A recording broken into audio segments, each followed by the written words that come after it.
Next one will be y equals to b 2x plus 1. So this case here,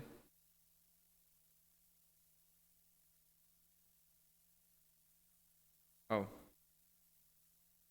one will be y plus 1 equals to b 2x plus 1.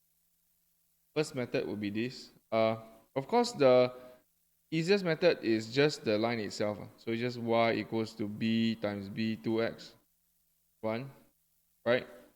So you can just draw y against b over 2x.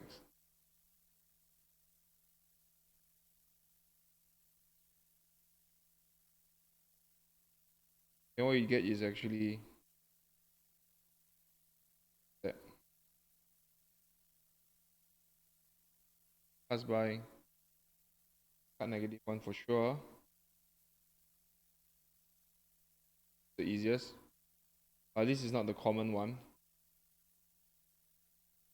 Method 2 is the legit one. Typically, it's like that. Bring the 1 over along both sides. So it's 2x plus. That will be ln.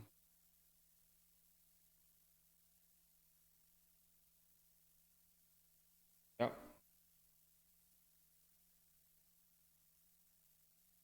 Then you just draw ln